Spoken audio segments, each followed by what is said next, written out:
Maníaco do Parque, o predador invisível. No fim da década de 1990, enquanto São Paulo pulsava com pressa, ônibus lotados e sonhos urbanos, um predador caminhava à margem da cidade. Invisível. Seu nome era Francisco de Assis Pereira, o homem que ficaria conhecido como Maníaco do Parque. Esta não é apenas a história de um criminoso.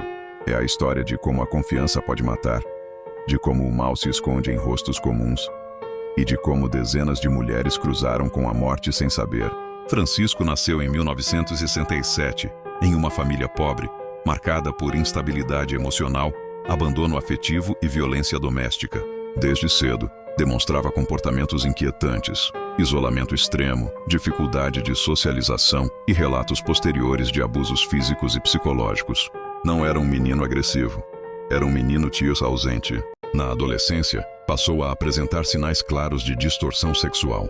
Relatos indicam episódios de voyeurismo, masturbação compulsiva e fantasias de dominação. Nada disso foi tratado. Nada foi interrompido. O silêncio familiar se tornaria cúmplice. Nos anos 1990, Francisco descobre sua maior arma: a aparência inofensiva. Ele se apresentava como olheiro de modelos fotográficos, prometendo sessões de fotos, contatos com agências e oportunidades profissionais. Seu discurso era simples, ensaiado e eficaz. As vítimas eram, em sua maioria, mulheres jovens, muitas vindas de contextos vulneráveis, sonhando com ascensão social. Ele escolhia com cuidado mulheres sozinhas, confiantes, abertas a oportunidades. O cenário do crime era sempre o mesmo: áreas isoladas do Onom Parque do estado, na zona sul de São Paulo.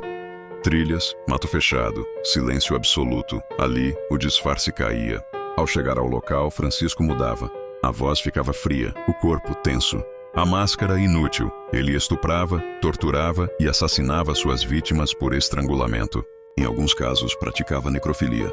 Em outros, abandonava o corpo nu, em posições que indicavam o domínio e humilhação.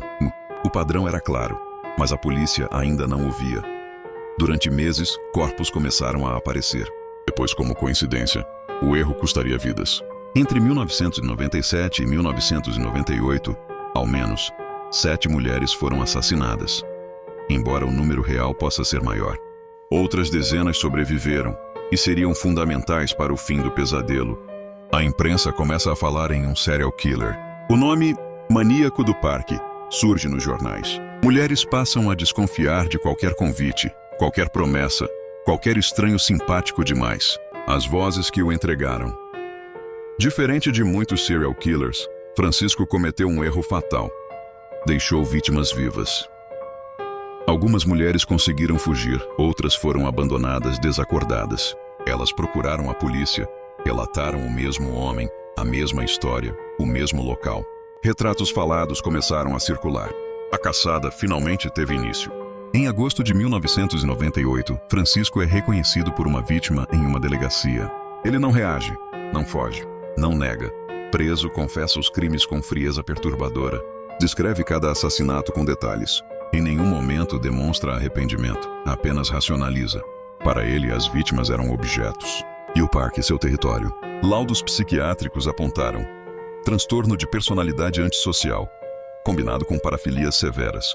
Francisco sabia exatamente o que fazia. Planejava, executava. Repetia, não era louco. Era inconsciente.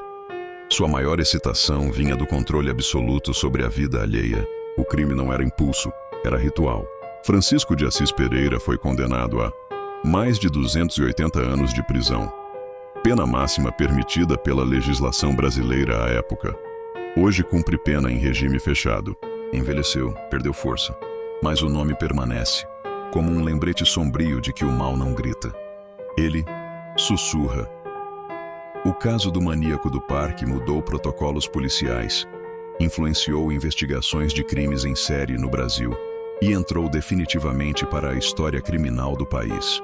Mas o maior legado foi social.